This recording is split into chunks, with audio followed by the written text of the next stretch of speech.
kita semua. Balik lagi di channel Rahmi dan kali ini aku bakalan bahas mengenai materi yang berjudul kepemimpinan dalam kewirausahaan.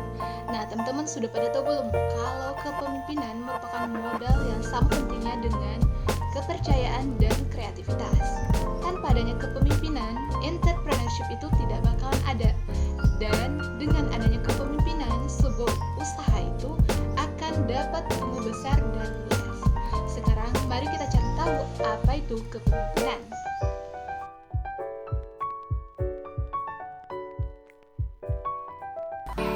Kepemimpinan dalam kewirausahaan. Apa itu kepemimpinan? Nah, pengertian dari kepemimpinan merupakan kemampuan seseorang untuk mempengaruhi orang lain agar bekerja sama sesuai dengan rencana demi tercapainya tujuan yang telah ditetapkan. Kepemimpinan merupakan suatu sikap yang terdapat pada seorang pemimpin, dan kepemimpinan juga mempengaruhi dan menggerakkan orang-orang sedemikian rupa untuk memperoleh kepatuhan, kepercayaan, respek, dan kerjasama secara loyal untuk menyelesaikan tugas. Ciri-ciri dari seorang pemimpin adalah percaya diri, bertekad baja, tegas, karismatik, penuh motivasi, antusiasme, dan juga pemberani. Menurut Outwitted, kepemimpinan adalah kegiatan untuk mempengaruhi agar orang-orang itu bekerja mencapai tujuan yang mereka inginkan. Sedangkan menurut George Atterley, kepemimpinan merupakan kegiatan untuk mempengaruhi agar orang-orang itu mencapai tujuan kelompok.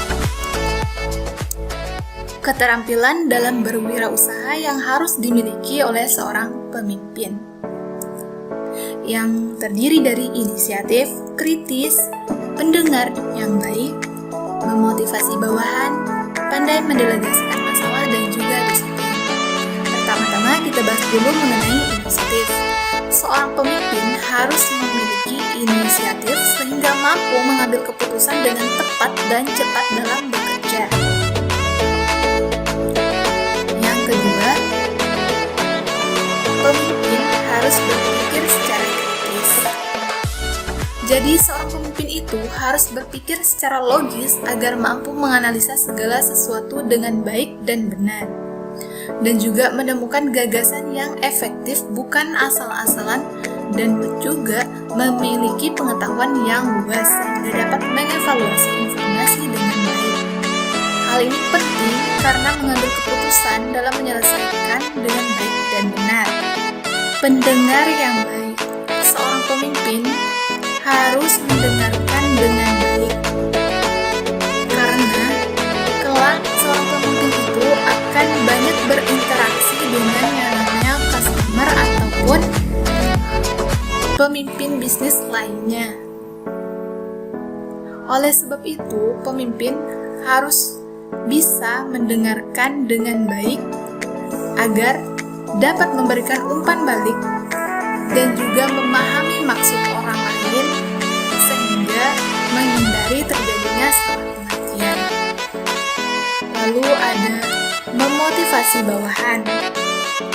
Maksudnya di sini, ada saatnya seorang bawahan pemimpin akan merasakan yang namanya capek atau kehilangan semangat dalam bekerja. Nah, peran pemimpin di sini harus dapat mengetahui masalah mereka sehingga dapat memberikan motivasi yang baik dan benar dan juga tepat. Meskipun juga seorang pemimpin menghadapi masalah, tetapi tetap berusaha untuk mendorong pegawainya untuk kembali bersemangat. Lalu selanjutnya, pandai mendelegasikan masalah. Pemimpin itu harus mendelegasikan masalah dengan cepat dan tepat dan bisa memperdayakan karyawannya dengan baik dan bekerja dengan maksimal. Pandai menangani masalah di sini, seorang pemimpin yang hebat pasti bisa mengatasi masalahnya dengan baik. Jika konfliknya terjadi, dia bisa menangani masalah besar menjadi kecil. kecil dan masalah kecil tidak menjadi besar. Dan yang selanjutnya yaitu ada disiplin. Disiplin di sini perlu karena pemimpin dapat menerapkan kebijakan untuk mengatur cara karyawan selalu disiplin menjadi teladan yang baik dan benar untuk karyawan. Nah, pemimpin di sini juga harus menunjukkan kedisiplinan sehingga bisa bisnis berjalan secara profesional dengan baik dan benar.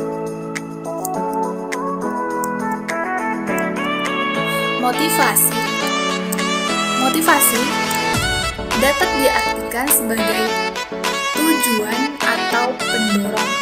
Dengan tujuan sebenarnya menjadi daya penggerak utama bagi seorang dalam berkarya, mendapatkan atau mencapai apa yang diinginkan.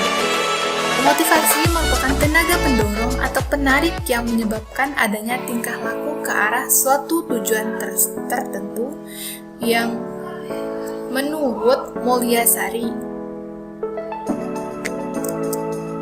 Fungsi motivasi merupakan faktor utama untuk seseorang dalam mencapai keberhasilan. Mustahil bila individu dapat mencapai sesuatu jika tidak adanya motivasi. Motivasi terdiri dari 3. Yang pertama, mendorong tingkah laku atau perbuatan seseorang dalam kewirausahaan.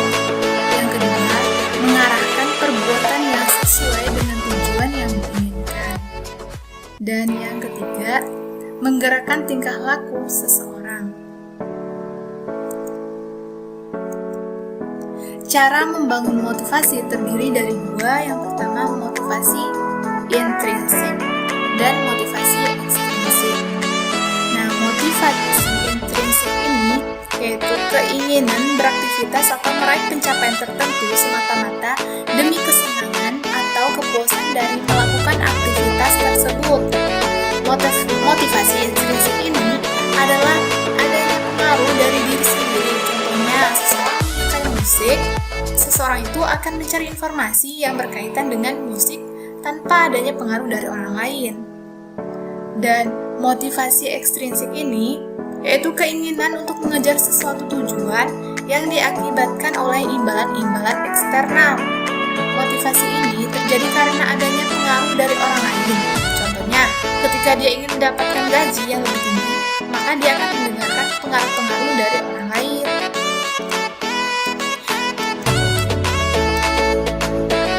Apa sih kaitan motivasi dengan kepemimpinan? Nah, dalam pelaksanaan tugas dan pekerjaan tersebut, dalam pekerjaan tentunya pasti mempunyai suatu tujuan yang sama, yakni mengharapkan suatu hasil pekerjaan dan tugas yang baik, serta memuaskan sesuai dengan apa yang ditentukan sebelumnya. Perilaku pemimpin yang baik terdiri dari seorang pemimpin harus selalu berpikir positif. Seorang pemimpin tidak menunda jawaban atau memberi jawaban yang mengambang. Seorang pemimpin memberi perintah dengan gaya minta tolong. Seorang pemimpin tidak lupa memberi hadiah atau penghargaan. Perbedaan kepemimpinan dan manajemen. Kepemimpinan mengarahkan pada kemampuan individu. Yang kedua, merupakan kualitas lingkungan. Yang ketiga, diarahkan untuk mencapai keinginan. Yang keempat, bersifat hubungan personal. Yang kelima, menggantungkan diri pada sumber yang ada pada dirinya. Sedangkan manajemen mengarahkan pada sistem mekanisme, merupakan fungsi status kewenangan, diarahkan untuk mencapai tujuan, bersifat hubungan impersonal, menggantungkan diri pada daya dan dana yang ada. Lalu selanjutnya ada perbedaan pemimpin dan manajer. Pemimpin diangkat oleh pengikut, sedangkan manajer diangkat oleh kekuasaan. Pemimpin mengandalkan kewibawaan personal, sedangkan manajer mengandalkan kewibawaan posisi. Dan pada pemimpin bertindak sebagai pencetus ide, sedangkan manajer hanya hanya bertindak sebagai penguasa. Seorang pemimpin bertanggung jawab pada bawahan, sedangkan manajer bertanggung jawab kepada atasan. Seorang pemimpin bagian dari pengikut, sedangkan manajer bagian dari organisasi.